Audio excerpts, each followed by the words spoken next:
At my best friend's wedding. In the break room, the groomsmen were teasing my boyfriend, Marcus, better hurry up. Watch out, Grace might follow the bride's lead and seamlessly move on to someone better. My boyfriend casually dismissed them, we're not breaking up. Satisfied, I turned to leave. Then his voice came from behind me again. The bride is talented, beautiful, and successful. Grace has nothing going for her. I'm her ceiling, the best she can ever hope for. 5 minutes later, in front of everyone, I rejected his proposal. Soon after, a young heir from the elite social circles of Denver acquired his company. He introduced himself, "Hello everyone, I'm Grace's little husband. This company is hers now." My best friend decisively left the jerk she'd been with for 8 years. Within just a year, she met her true love. My boyfriend, Marcus, and I were invited to her wedding. I was a bridesmaid, and he was a groomsman. Before the ceremony, the bridesmaids helped the bride get ready. I was asked to check on the groomsmen. I arrived at the door of the adjacent break room. I heard the groomsmen joking around. David is indeed handsome, wealthy, and talented. No wonder the bride left her ex and married you after knowing you for just a year. The groom smiled. The honor is all mine. The groomsmen then turned to my boyfriend, Marcus, and started teasing him. Marcus, you really need to step it up. Your girlfriend and the bride are best friends. Be careful she doesn't follow the bride's lead and seamlessly move on to someone better. Marcus casually dismissed them, we're not breaking up. Okay, that's a respectful thing to say. He understood how to trust his girlfriend and protect their relationship in front of others. Satisfied, I turned to leave. Then his voice came from behind me again. The bride is talented, beautiful, and successful. Grace has nothing going for her. I'm her ceiling, the best she can ever hope for. The groomsmen started whistling and cat-calling him. So you've had your fun and now you're just showing off? Marcus chuckled, I'm just speaking the truth. She has no looks, no figure, no career. She was the one who chased me to begin with. My status has always been far above hers, okay? Let's put it this way, I'm her absolute limit in this life, and she's my absolute rock bottom. Standing at the doorway, my steps trembled. 5 minutes later, the ceremony began. It was a grand lawn wedding, both beautiful and moving. As I handed the ring to my best friend, my eyes welled up with tears. Marcus stood beside the groom, assuming I was just overcome with emotion. He looked utterly dismissive. He hated it when I cried. For 5 years, throughout our relationship, I had always been emotionally stable, never crying. During the bouquet toss, my best friend deliberately threw it into my hands. Marcus suddenly grabbed the microphone and knelt to propose to me. Thanks to the bride and groom for this opportunity. There's no time like the present, so I might as well get my own business done here. After all, this is a standard procedure. Grace, marry me. His tone was careless, as if it were a trivial, optional matter he was begrudgingly getting through as part of a fixed routine. He hadn't even prepared a ring for the proposal. As he knelt, his upward gaze was full of condescension, as if he were bestowing a great favor upon me. I truly felt sorry for the bride and groom. I stared at him for 3 seconds, then snatched the microphone. Marcus, are you out of your mind? With that, I hurled the microphone squarely at his face. Blood immediately bloomed on his forehead. I turned and walked away without a backward glance. The venue erupted in an uproar, and guests began to whisper amongst themselves. The utterly confident Marcus had not expected his proposal to fail, or to be hit in the face. With a never-before-seen fury, he yelled after me, Grace, don't be so ungrateful. Give birth to a son for the Marcus family, and you'll be well respected and live a life free of worries. Aside from that, what other value do you have? Great. The elite social circles of New City certainly aren't short of jerks. Few couples within these circles last. But such a public, humiliating, and bloody display between two people? We were the first. 5 years ago, Marcus and I met. At the time, I was unemployed. I interviewed at his company and landed a position as an administrative assistant. The advantage of having a best friend who is well off, beautiful, capable, and a top student, is that there are always surprises. Now, it seemed, they were perhaps shocks. 3 months into my job. At a friend's gathering, my best friend Sarah's then CEO ex-boyfriend, Liam, brought Marcus along. They were in the same social circle and had business dealings. So, my boss turned out to be my best friend's boyfriend's business associate. Marcus claimed I was the one who chased him. His reasoning was that he started asking me out to dinner alone, and I didn't refuse. And as a reciprocal gesture, I invited him back for a meal. Gradually, without anything dramatic or deeply romantic, we naturally started dating. Later, he also said, Grace, if you weren't interested in me, why would you accept my dinner invitation? What respectable girl casually accepts a solo invitation from a man she's not interested in? And I was your boss, no less. You even deliberately invited me back. I said I was busy, but you insisted on waiting until I was free. That proves you really liked me. I just went with the flow. It was a good deal for you. But at the time, I genuinely just didn't want to owe him a meal. But since we were together, and our relationship was somewhat stable, I didn't pay much attention to his words, knowing couples often talked big. Yes, I was different from my best friend, Sarah. She was an only child from a prominent New City family, born and raised there, with highly educated parents. I grew up in a single-parent home. And I was a newcomer to the city. In this huge city, I had no background, no connections. My family was average, my looks were average, my figure was average, my grades were average, my abilities were average. Even my relationships were average. Unlike where her ex-husband pursued her dramatically, their love was dramatic, and their arguments were dramatic. Now, even finding true love was dramatic. The only thing I could outdo her in was probably the dramatic way our breakup would unfold, and the extent of my boyfriend's humiliation towards me. Yet for 5 years, I had tried very hard. I wanted to prove myself in this city, and I wanted to prove myself in my relationship with Marcus. At's company, I gradually rose from administrative assistant to his executive assistant. I never slacked off in my work just because I was the boss's girlfriend. Administrative and secretarial work was tedious, fragmented, and lengthy. While others chatted, I drafted plans. While others left work, I was just starting. While others took vacations, I worked 365 days a year without a break. Although many in the company privately said my promotion was only because I was the boss's girlfriend, just riding on my boyfriend's coattails. One dismissive sentence invalidated all my efforts. But it was okay, as long as I recognized my own efforts and Marcus knew my dedication, that was enough. I was actually very content. Honestly, after Marcus and I got together, his parents weren't happy about me, but he stood up for me. At work, at home, at gatherings, we were almost always together. Unlike other heirs from the elite social circles of New City who played the field, he was relatively loyal to me. All I wanted was this kind of stability. However, I never expected. His lukewarm attitude towards me wasn't the slow, steady flow I desired. It was merely his condescension and indifference. It turned out all my efforts for him and his company were just a self-deluded sense of recognition and mentality. In his eyes, I was nothing. I was Kafka's Metamorphosis, the poor beetle. My best friend, Sarah, finished with the wedding. Late that night, she called me, asking what had happened between Marcus and me. I told her how Marcus had spoken about me to his friends. Sarah was furious.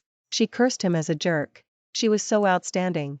Marcus's friend, her ex, Liam, had also treated her poorly for years. She said she completely understood me and empathized.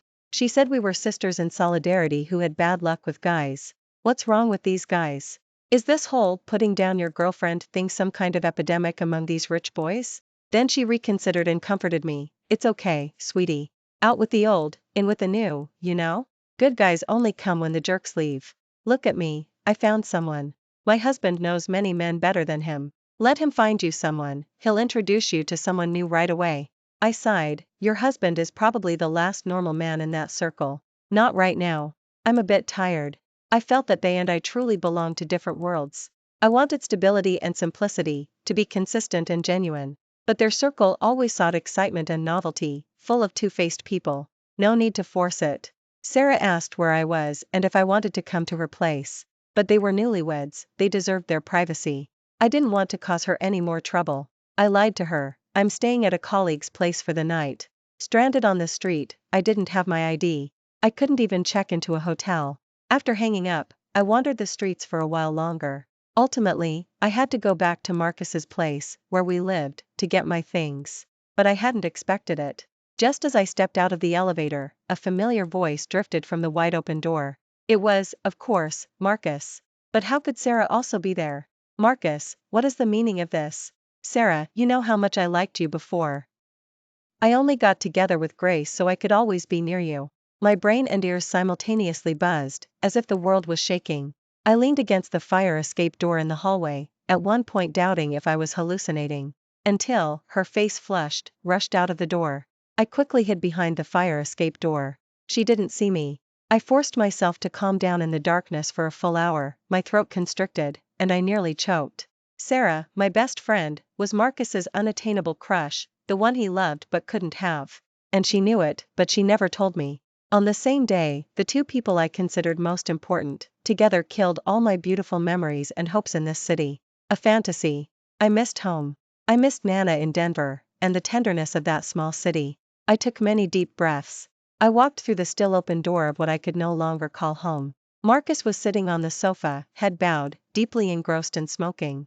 When he saw me enter, the corners of his eyes, still red from crying for another woman, flared with anger. So he, too, had such sensitive and vulnerable moments. Too bad it wasn't for me. Despicable, it was never because of me. Marcus, who was always stoic and unreadable. Marcus, who supposedly never showed great joy or sorrow, never strong love or hate. It turned out he merely hid his inner turmoil for another woman. And that woman was none other than my only best friend, to whom I had given my heart. Marcus stubbed out his cigarette. He stood up and casually said to me, "You're back." He had no idea what he had put me through today.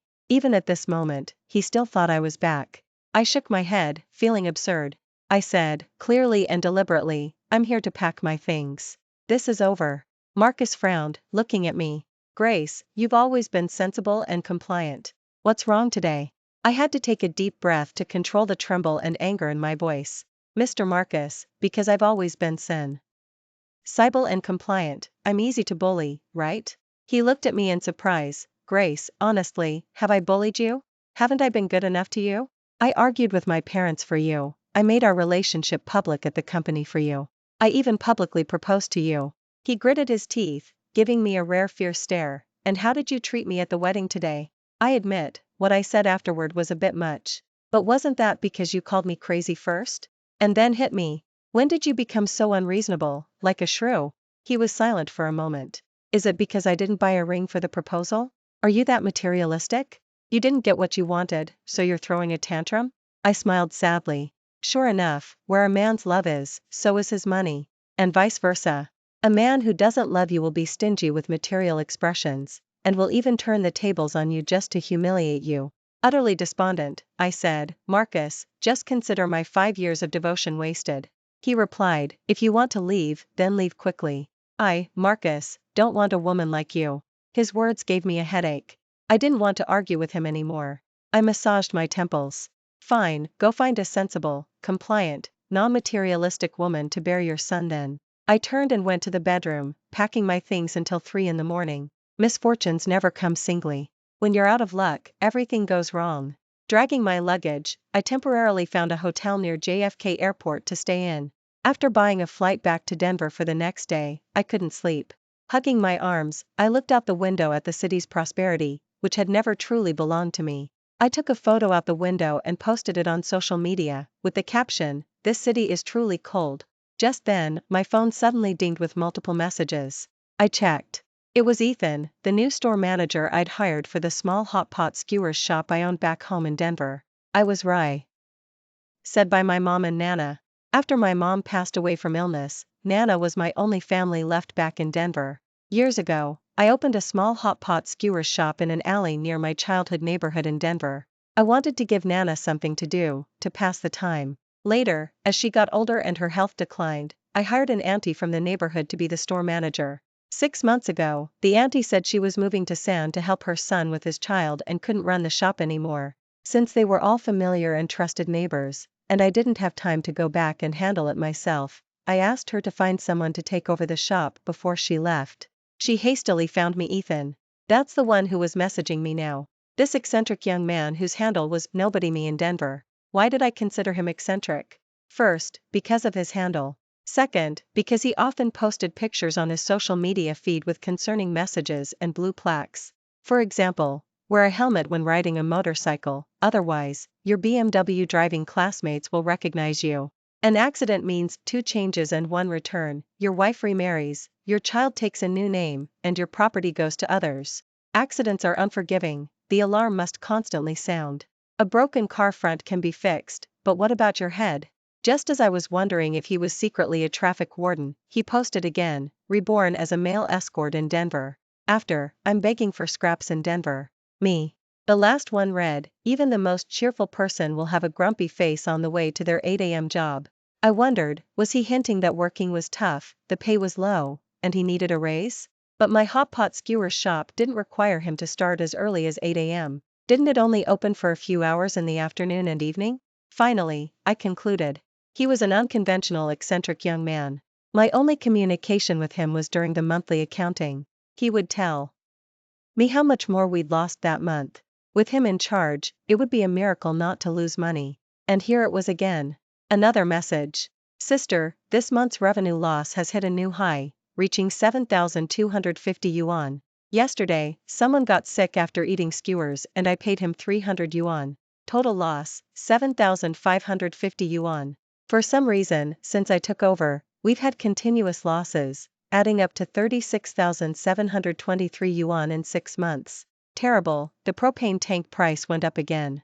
Also, yesterday someone came for a fire safety inspection and said we failed.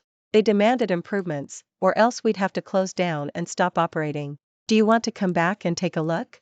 I checked the time. 4 a.m. His messages kept dinging, popping up one after another. Seriously, he usually just sent reports. Why so much chatter today?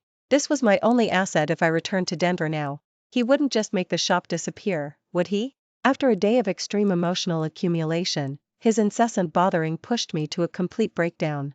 I picked up my phone and immediately sent a voice message. My aim was a barrage of furious complaints, a full-on rant. In the middle of the night, "Why are you harassing me? Do you know how exhausted I am today? Can't you, a grown man, even manage a small hot pot skewer shop properly? Can you please stop bothering me? It's just constant losses, constant losses. Don't you know I have nothing left in New City? How am I supposed to live?" I broke down sobbing, then hung up his voice message. It was quiet for a long time. Then my phone dinged again. Nobody me in Denver sent several more messages. "Sister, don't cry. Whatever I lost for you, I'll return it a millionfold. You lost over 30,000 in 6 months, I'll round it to 40,000. I'll pay you 4 million. Plus 2 million for emotional distress, so I'll pay you 6 million total. I'm a bit tight on cash right now, so this is all I can give you. Please understand." I sobbed uncontrollably, tears mixing with snot, too overwhelmed to even wipe them away. My snot and saliva dripped all over my phone. I typed and sent back. "What are you talking about?" Sporting dark circles under my eyes, I flew back to Denver. Without even bothering to drop off my luggage, I rushed back to the hot pot skewer shop. It was afternoon, and there weren't many people around. A Rolls-Royce was parked outside, looking particularly conspicuous. I was already mentally rehearsing the speech to fire the eccentric young man. "I'm unemployed now, so I can come back and run the shop myself. This small shop can't afford to support so many people. It's okay, you can stay until you find a new job." The moment I walked in, I accidentally bumped my head straight into someone's chest. I looked up. So handsome. A truly gorgeous guy. At least 6 feet 1 inch tall. Broad shoulders, narrow waist, good skin, handsome features, and a pair of sparkling puppy dog eyes looking at me. Out of an instinctive appreciation for beautiful things, I almost didn't want to step back. The handsome guy extended a finger, gently touching my head and pushing me back slightly. "Didn't hit you, did I?" I quickly said, "No, no." Secretly, I thought, a few more bumps wouldn't hurt. I never expected such a stunning person to visit my little old hole-in-the-wall joint in this alley. Although in Denver, it was quite common for people to drive luxury cars to eat at local dives. But the charming gentlemen from the Southwest, known for their wild antics and sometimes called eccentric lads, were usually let down by their slightly shorter average height. I hadn't been back in a long time, and now there was such a tall, stunning person. What a great physique. Seeing me stunned, he casually said, "I'm stepping out for a moment." I politely chuckled in response, "Take care. Come again sometime." As he strode towards the Rolls-Royce, he looked back, a row of perfectly white teeth flashing in a smile at me. "What do you mean, me again sometime? I'll be right back." I didn't even have time to put down my luggage. Leaning my head out, I peeked from behind the door. The driver's seat door of the Rolls-Royce outside opened. A middle-aged man, around 40, stepped out. He was well-dressed and spoke elegantly. He gently patted the handsome guy's shoulder and opened the passenger seat door for him. The two didn't leave but stayed in the car, talking. Any more peeking would be rude. I walked around the shop. I didn't see the store manager and only employee, the eccentric young man Ethan. The shop door was wide open, but the owner wasn't there. If this shop wasn't losing money, who would be? I messaged him, demanding, "Where are you?" He instantly replied, "Sister, I'm in the shop." Heh, still trying to fool me. I exposed him directly, "I'm in the shop right now. Why can't I see you?" A voice spoke up behind me. "Sister, didn't we just meet? Why do you say you can't see me?" The stunningly handsome guy from earlier, beaming, strode towards me. "Me? What?" he said, "Sister. Help. He's Ethan." The words about firing him were now stuck in my throat. Instead, I managed, "Hello, store manager Ethan." Thinking about how disheveled I must look after rushing back, I must look horrible. Panicked, yet feigning calmness, I said with a straight face, "I'll head back first. You take good care of the shop." Back home, I regretfully replayed the handsome guy's image in my mind, then caught up on sleep. With a bit more energy, the sadness of my breakup returned. Bored, I opened our middle school group chat. I saw some old classmates from Denver planning a birthday celebration for one of them that evening. They tagged me, complaining that I missed it every year. I replied, "I'm here. I'll join." Turns out, a group of straight men and women chose a trendy LGBTQ+ friendly bar as the venue. I was completely speechless. "What are you all doing celebrating a birthday here?" My male classmate Alex, flamboyantly point D at me. "You're so ignorant. It's a big, inclusive world now." Chloe, the birthday girl, said, "You're a native Denverite, you finally came back, aren't you going to try some local flavor? Have you forgotten your roots, Grace?" I was utterly speechless. While everyone was having fun, I actually saw Ethan. He was sitting with a group of men and women, having a great time.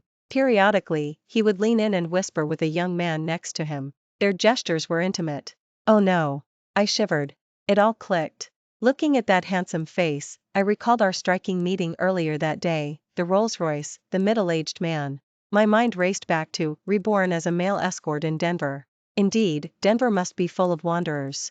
The first person I met after coming back was. And he caters to both young and old. I was filled with distress. What a pity. But, respect and blessings. But he was neglecting the shop, and sneaking off to a bar to party behind my back. This was too much. I was just about to message him to catch him in the act. Just then, my phone received an email from Marcus's company's HR department. A termination letter. The reason stated, unjustified absence. In a private work chat group, things were getting lively. Tiffany, the receptionist who had always spread rumors that I wasn't good enough for Mr. Marcus, made passive-aggressive comments in the chat. Our Marcus is about to have a new secretary join us. The newly appointed executive assistant is beautiful and elegant. I hear she's an executive assistant from a major corporation. She then posted 2 photos of a beautiful woman. Brenda, the administrative supervisor who had always resented my faster promotions, chimed in this world, don't dream too wildly for things that don't suit you, it's just a waste of effort. Everyone, focus on your work." It would be a lie to say these words didn't affect my mood. Without hesitation, I tapped to leave the group chat. Just then, Marcus called. "Grace, don't blame me. I have to be professional." He never mentioned professionalism when I worked extra hours for him. Because I was his girlfriend, I had to put in double the effort. And when people gossiped and criticized me, he didn't mention professionalism. But 1 day of absence, and he had to be professional. The boss falling in love with me trope is all a lie. Seeing my silence, Marcus casually added, "I didn't realize you'd become so willful. If you come back now, it's not too late." I scoffed. "Mr. Marcus, there's no need." Then I yelled into the phone, "I hope your company goes bankrupt soon." It was so loud that the noisy bar went quiet for a moment. I hung up on him and chugged a bottle of wine, as if making up for all the tears I hadn't shed over the years for not being loved by Marcus. The next day, as the sun climbed high, I woke up with a hangover. I heard Nana talking on the phone outside. "Oh, wonderful. Which kind are you introducing me to today? Imported from abroad? Excellent, excellent. Then I'll come down now." No wonder I hadn't seen Nana when I got home yesterday. When I called her, she was all mysterious, saying she was out studying. This elderly woman, she couldn't have fallen for one of those scams where they trick seniors into buying useless health products, could she? How infuriating. I quickly got dressed and quietly followed her downstairs. It turned out my 70-something Nana gleefully put on a helmet and actually hopped onto a motorcycle. Do scams targeting seniors with health products really require this many tricks now? My eyes nearly popped out of my head. Before I could stop them, the motorcycle roared and sped away. I quickly hailed a taxi and followed. They led me to the flower and garden market on the east. These scammers even knew to choose environments seniors liked for their pyramid schemes. The scammer on the motorcycle took off his helmet, and I stared. It was Ethan again. How many jobs did this guy have? I rushed over. Grabbing my Nana. Don't you dare scam my Nana. Don't think I'll let you off just because you're handsome. Nana saw it was me. She touched my forehead. Silly girl, are you still drunk? Why would this young man scam me? He comes with me every day to learn about different flowers and plants. This is his flower and garden market, and he gives me plants for free. Only then did I recall all the nameless plants that filled our home's balcony. Perhaps because he was focused on writing, Ethan's expression was stern when he took off his helmet. But when he saw me, his face instantly brightened with a sunny smile, and he extended his hand to me. Sister, let's formally introduce ourselves. I'm your store manager. My name is Ethan. Heh, my store manager, indeed. Always fooling around instead of working. He seemed to read my mind. Sister, don't worry. I have my buddy looking after the shop. I muttered quietly. Looking after it, yes, but losing money every month. He pretended not to hear and went to park. Nana pulled me along to go inside and browse with her. It was a huge flower and garden market. I quietly asked Nana, Ethan owns this? As soon as I asked, Nana immediately launched into a detailed explanation. Of course he does. That young man is very capable. She kept talking about Ethan, here, there, everywhere. I still didn't understand. If he's the owner of such a big flower and garden market, why is he working at our hot pot skewer shop? Nana gave me a scornful look. Well, you're away from Denver, he helps you look after the shop, and it's convenient for him to keep an eye on me. I was even more confused, but Rose, why would he want to look after you? I still suspect he's a scammer, specifically targeting seniors like you. Nana said, you heartless child, listen to yourself. Is that any way to talk? You run off so far away, unable to care for me, and now you won't even let someone else look after me? Tell me then, is he scamming me for money, or for why affections? Me? Well. Seeing me speechless, Nana continued to praise him while criticizing me. Can't he just be a good young man? Can't he simply be respecting and caring for seniors? Can't it just be because he's a good person? Honestly, silly girl, these past few years away from home, you've become heartless. Nana hit me right where it hurt. I was angry. There was nothing I could do. I could only resort to my last strategy, whispering bad things about Ethan in her ear. Nana, I'm just telling you this privately, this guy isn't reputable. He likes men, you know, he's that. You didn't know, did you? He says he's looking after my shop, but he's out fooling around at disreputable bars at night. Nana, let's keep our distance from him. Nana looked at me incredulously, as if I were the last vestige of feudalism from the Qing. Grace, what era are we in? How can you still be discriminating against people for their choices like that? Me. Ethan's voice suddenly emerged from behind me. Sister, I respect that community, but I'm not part of it. I invested in that bar, and I just had some business there last night. Nana muttered, I didn't think so either. He's always opening his wallet and staring dreamily at a picture of a little girl. I wasn't in the mood to press further about what Nana was muttering. After all, I'd just been caught badmouthing him. My face was flushed. Nana, ignoring my embarrassment, picked up where he left off and started praising him again. Exactly. Ethan comes from a prominent family with a big empire. He even paid out of his own pocket to hire an assistant for our hot pot skewer shop. So when he's busy, someone's still there. Nana says her only regret is that she didn't have a handsome young man like him to take her on motorcycle rides when she was young. So he immediately fulfilled Nana's wish. After Rose finished praising him, she turned to poke at my sore spot again. Sweetie, don't you dare bully good people, you weren't like his when you were little. She sided with Ethan, holding his arm, and scrutinizing me from head to toe. R has changed. Alright. You're his Nana. This is your Nana. I glared at Ethan, huffing, and turned to leave. Out of the corner of my eye, I saw Ethan watching me, a silly, dazed grin on his face. What in the world is he thinking? Once I settled in, I went to the hot pot skewer shop to check the accounts. Only then did I discover that the losses Ethan had reported were completely fabricated. The small shop didn't make a fortune, but it consistently brought in tens of thousands in profit every month. There were no losses whatsoever, and the fire safety inspection was perfectly fine. I asked him, Ethan, were you just messing with me? His handsome face was warm and gentle as he looked down at me. Just wanted to trick you into coming back, sister. I frowned. Trick me into coming back? What do you mean? He continued to lean closer. If you're unhappy, just come back. Even his scent was fresh and bright, yet tinged with a dangerous hint of rosemary. My heart skipped a few beats. But my mind immediately flashed a warning, caution. This isn't an age gap romance trope. This isn't an age gap romance trope. As he leaned closer, my eyes fluttered shut against my will. Unexpectedly, a gentle touch met the corner of my right eye. His hand lightly brushed the small scar at the corner of my right eye. Sister, does it still hurt? What the heck? Was he messing with me again? I opened my eyes, annoyed. Marcus had actually shown up. He walked in on this ambiguous, tender moment. Immediately, his face turned cold. He grabbed me and dragged me towards the door. Seeing me struggle, Ethan immediately stepped forward, blocking our way. His gaze was clear, yet unyielding. He stepped closer, gently shielded me, and pried Marcus's hand from my wrist. Let go of my girlfriend, you're hurting her. Marcus had not anticipated this. His friend's joke at the wedding had, for him, actually come true. This was beyond his comprehension. He thought it was impossible. I didn't deserve it. This was the kind of life he believed Sarah, whom he liked, deserved. This caused him to lose control of his emotions like never before. Grace, I came all this way to find you. And this is how you disgust me? I let Ethan put his arm around my shoulder. Tilting my chin up, I said to Marcus, do I disgust you, Marcus? It was disgusting when you told your friends I had no talent, no looks, no job, and that you were my absolute limit. It was disgusting when you said my only value was to bear sons for your family. It was disgusting when you told my best friend, on her wedding night, that you were only with me for her, because you liked her. Marcus froze. You heard that. He finally understood what I had been through because of him. He tried to step closer to me, but I looked at him with disgust and took a few steps back. Ethan's grip on my hand tightened. Marcus's eyes darkened further. Grace, I apologize. I spoke out of turn.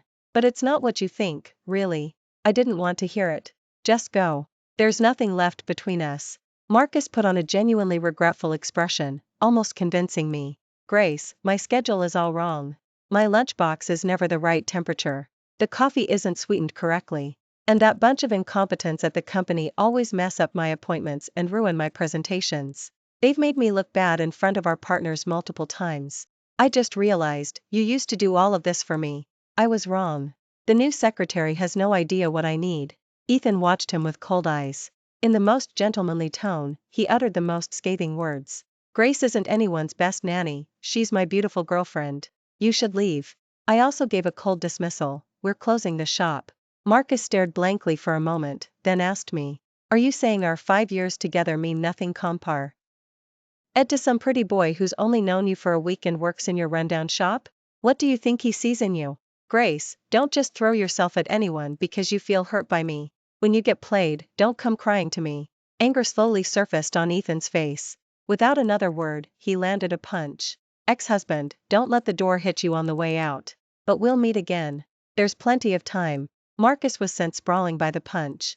I quickly pulled my hand away from Ethan's. He smiled and said, what's wrong, sis? I said, he's gone, you can stop pretending now. He said, be my girlfriend. I'm serious. Me? Stop acting crazy. Ethan stepped closer, looking into my eyes. Why do you always say I'm crazy? I said, just look at what you post on your social media feed. What even are those? Ethan suddenly understood. His eyes dulled slightly, and his voice dropped. I was in a bad mood back then. Just looking for some fun. I was about to ask something.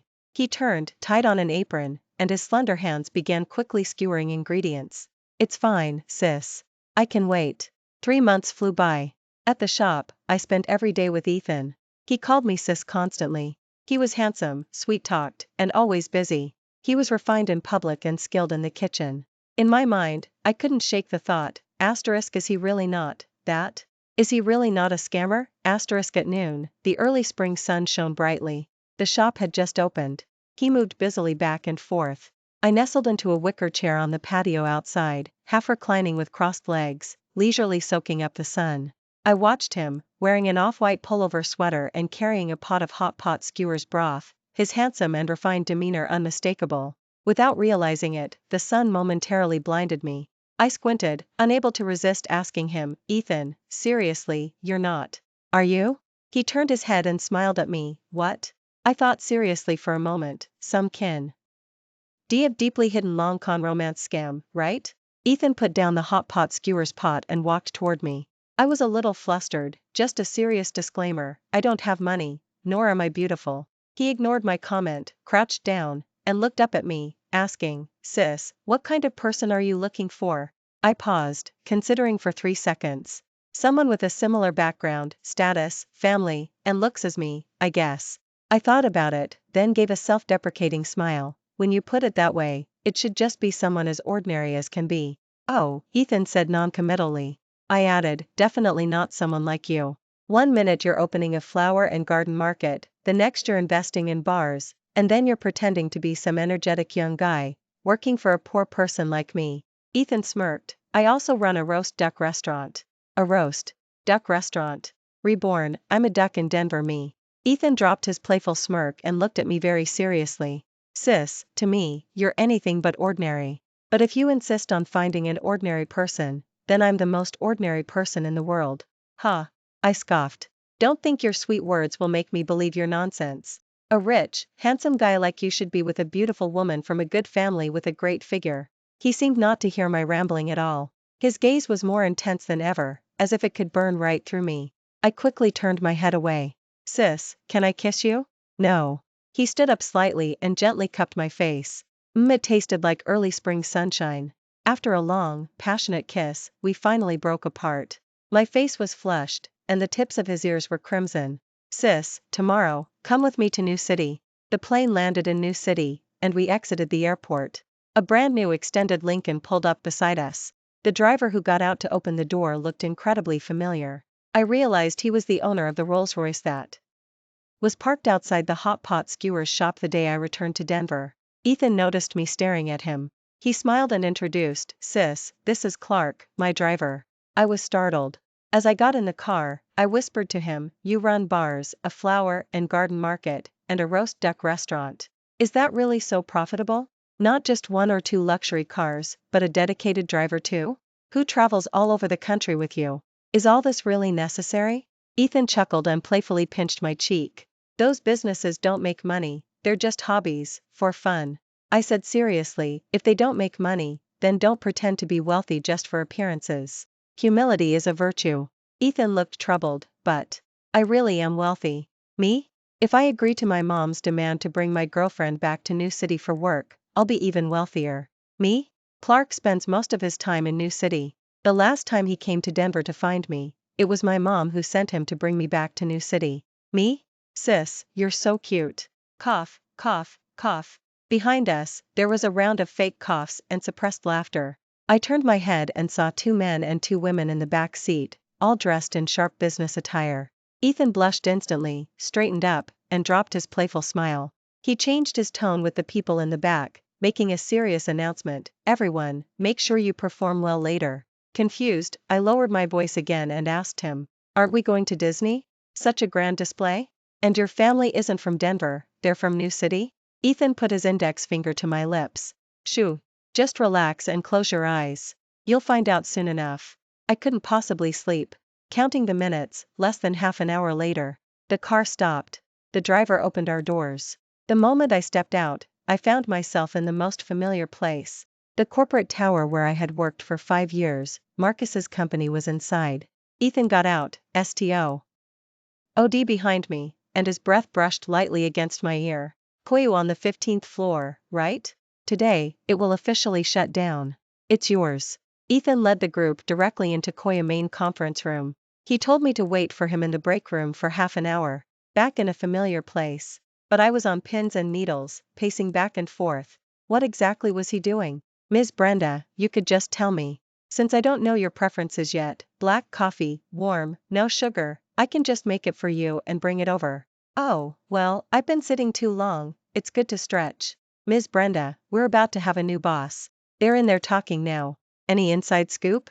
I heard this acquisition won't involve layoffs and will even come with raises. Pay attention and perform well. I'll put in a good word for you later. Thanks, Ms. Brenda. Could it be that Ethan was here today to acquire Koyu? Where did he get such incredible power? It seems he really is wealthy. Tiffany, the receptionist, walked in, bowing and fawning, following Brenda, the administrative director. They saw me and paused, then immediately started making snide remarks. Tiffany, oh, it's you. Are you here to bother Mr. Marcus, or to demand your unpaid wages? I heard you still haven't been paid for half a month. Brenda didn't make snide remarks, but her eyes were full of scorn. Grace, it's not payday yet. I know you're short on cash, but don't worry. A company this big won't stiff you. If you're looking for Mr. Marcus, he's probably in over his head today. The company's being sold to someone else. I can't believe Koyu has come to this. It was doing just fine before I left. It seems Marcus really is useless. I smiled and said, with a toxic bunch like you around, Marcus deserves whatever he gets. The general financial climate wasn't good. The company had faced some crises before, but each time I found solutions for Marcus and managed to retain several major clients. It seems all the major clients have left now. Tiffany was so enraged by my words that she immediately told the front desk to kick me out. A down-and-out nobody who was fired. She was still yelling at me. Ethan walked in and took my hand. I'd like to invite Ms. Grace to join us in the conference room. He turned and gave Tiffany and Brenda a stern look. Notify all your employees to gather for a meeting. We're introducing the new owner. Marcus had not anticipated that the person acquiring his company would be Ethan. He had been in the conference room, seething with resentment and humiliation for a while. When he saw Ethan walk in, holding my hand, the usual cold indifference in his eyes was completely gone, replaced by a look of wild despair. Ethan's team opened the presentation. He began his introduction to all the gathered employees. Hello everyone. I'm Grace's little husband. This company is now hers. Pfft. I spat out a mouthful of water I'd just drunk. Marcus looked at me, his brow furrowed in anger, the corners of his eyes flushed with suppressed emotion. The next second, he put on a cold face and stormed out. Ethan continued, calm and collected, introducing his so-called corporate culture. I took out my phone, ready to goof off. This story might take up a little more of your time. Mainly, my sister, Ms. Grace, needs to listen carefully. Suddenly called out, I spat out a second mouthful of water. Just then, a photo appeared on the presentation screen. It showed a little girl, laughing impishly. One hand was on her hip, the other stroking the head of a dark-skinned, skinny little boy. Like a gang leader petting her subordinate. The little boy was a full head and a half shorter than the girl. I craned my neck to see. Wait, help. Was that me? It was me as a child. No one could laugh as defiantly as I did back then. The little boy was skinny. I blurted out. Ethan took a sip of coffee and said slowly, that's right, sis, it's me. Me. Other employees? Ethan. Hee. The story is simple. The feelings run deep. The little boy was born and grew up in a small town in the south. He and the little girl were neighbors in the same neighborhood. Both the little boy and the little girl came from single-parent families, raised only by their mothers. The little boy was very frail when he was young and was called skinny by others. Older kids often bullied him. The little girl was 5 years older and taller than him. She always protected him, fighting with the boys whenever he was bullied. Once, she almost got an eye badly injured, and that small scar is still on the corner of her right eye. She would even take out her meager allowance to buy him hot pot skewers that she herself couldn't bear to eat. Ethan's voice gently recounted the story. My memory slowly resurfaced.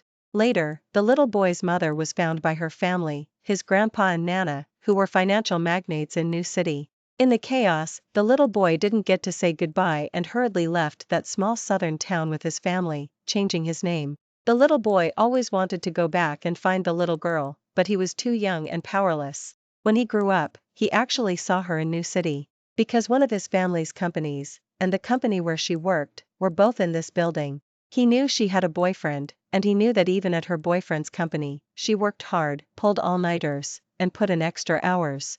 He knew which late-night street food stall near her company she liked to eat at. 6 months ago, his grandpa was hit by a drunk driver and suffered a partial stroke. His Rose wanted to see him get married and have children. To escape his mother's insistent efforts to set him up, he reluctantly hid back in that small southern town. While idly walking in the neighborhood where he and the little girl used to be neighbors when they were kids, he discovered that her hot pot skewer shop was hiring a new store manager. Of course, he seized the opportunity. That day, he knew she was attending her best friend's wedding, and he knew all the grievances she suffered. Because he knew David, the groom, he had been invited and flown back to New City, and he was at that wedding too. He knew she wandered the streets that night, and he knew her heart was broken in this city. He rushed back to that small southern town overnight, waiting for her. He finally waited for her. Ethan looked at me deeply. Sis, with me here, no city will ever make you feel cold again. Ah. I was close to tears.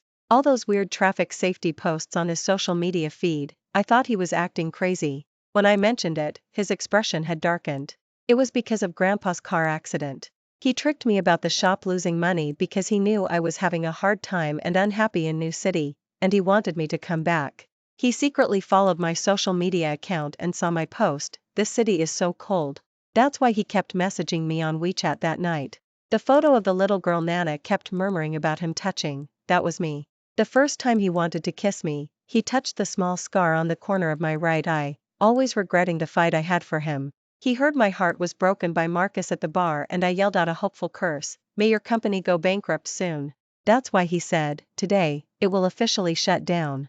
Some of the other employees were already crying. Oh my God, that's so touching. Ethan looked around, then lifted me from my seat beside him and put his arm around my waist. This company will be hers from now on. In Grace's private account, I have personally deposited $6 million as her initial capital, which I promised to compensate her with. The company will transition from financial investment to hospitality and real estate investment, primarily operating a hot pot skewers chain. We'll bring Denver hot pot skewers to New City. And the name why? LLB, everyone leaned forward in anticipation. Skinny and gorgeous. The company logo will also be designed based on this. Me? Everyone else, pfft. Ethan, just having fun. Only and Brenda hung their heads, fidgeting with their hands. Their faces flushed and paled in turns as they slunk out. That evening, downstairs from the corporate tower, Ethan looked down at me and kissed me. Then he knelt on one knee, pulled out a diamond ring, his eyes shining like stars. Sis, Ms. Grace, this entire day, in fact, has been my proposal to you. Maybe you think it's too fast, but I've been waiting for a very long time. If you feel you need time, I'm willing to give you time. Will you be my fiancé first, just to put my mind at ease? Tears welled in my eyes. I nodded. He put the ring on my finger, stood up, and gently embraced me. I choked up a little. I don't deserve this. He said, "No, it's me who doesn't deserve you." Marcus, his eyes red, emerged from the darkness. Stubble-faced, his expression was desolate and haggard. He stared at the sparkling diamond ring on my finger, a strangled sound escaping his throat. Grace, that night. You didn't hear everything. What I told Sarah was that I was only with you because I always liked her, and I wanted to be near her. But I never expected to truly fall in love with you in the end. He took a step forward, pleading with me. I couldn't accept before that I had actually fallen in love with you. That's why I said those awful things and did those terrible acts, to deceive myself. But when you really left me, I realized I couldn't live without you. I truly fell in love with you. Grace, please, can you give me one more chance? I hesitated for a moment. I tightened my grip on Ethan's warm hand. And I said to Marcus, "But love that comes too late is worth nothing." Ethan returned to New City and officially took over the family empire. I, too, devoted myself to running Skinny and Gorgeous. Dozens of Skinny and Gorgeous hot pot skewers chains became incredibly popular in New City, earning back countless $6 million sums. Ethan said proudly, "That's great, I really do have an eye for investment. My wife is beautiful and capable. I can be a kept man now." I knew he was just being playful. A financial magnate meticulously groomed by a New City financial dynasty. Once he got serious, he was unstoppable. Ethan and I began our busy lives in New City, but every month we made time to return to Denver for a few days. A year later, Ethan and I held a grand wedding in the small town where we had met as children. Money can transform a skinny into a handsome and refined gentleman. And love can turn the most ordinary woman into the most beautiful bride in the world. Ethan's beautiful eyes, full of love, were always on me. "Sis, you're so beautiful." Sarah and her husband also attended our wedding. She apologized to me. "Grace, Marcus pursued me, but I rejected him. I swear, I rejected him completely and never had any involvement with him. I never meant to hide it from you. By the time I wanted to tell you, you were already with him. I didn't know how to say it. I just wanted you and him to be happy. I especially wanted you to be happy. On my wedding night, I really just wanted to help you get justice. Who knew he'd say all those nonsensical things, and you'd only hear half of it?" Sarah looked upset. I smiled gently, feeling very touched. In York City, it turned out I wasn't utterly alone, nor had I failed to receive any genuine kindness. It's all in the past, Sarah. I'm sorry, and thank you. She was completely innocent in this matter. At the time, I was just too heartbroken. Not answering her calls, blocking her contact information, it was just the wound in my heart acting up. I hugged her. Sarah, good friends will always be good friends. Only then did she smile with relief. And then, just like old times, she started gossiping with me. She told me that after Marcus's company W. as acquired, he refused to return to his parents' parent company to work. He also refused to follow his family's arrangements for an arranged marriage and children, and his bank accounts were frozen by his parents. He lived like a ghost, utterly lost, even resorting to borrowing money from them. That day, when he learned of my wedding, he drank all night, until he passed out on the street. He was taken to the police station by the police, too ashamed to tell his parents. Len and her husband went to pick him up. For the first time, he sobbed uncontrollably in their arms. He said, I was wrong. She was my absolute limit. But I've lost my love forever. Thank you for listening to today's story. If you enjoyed this video, please like and share it with your friends. We look forward to hearing your thoughts in the comments section. Feel free to share your opinions, and don't forget to subscribe to our channel for more exciting stories. See you next time.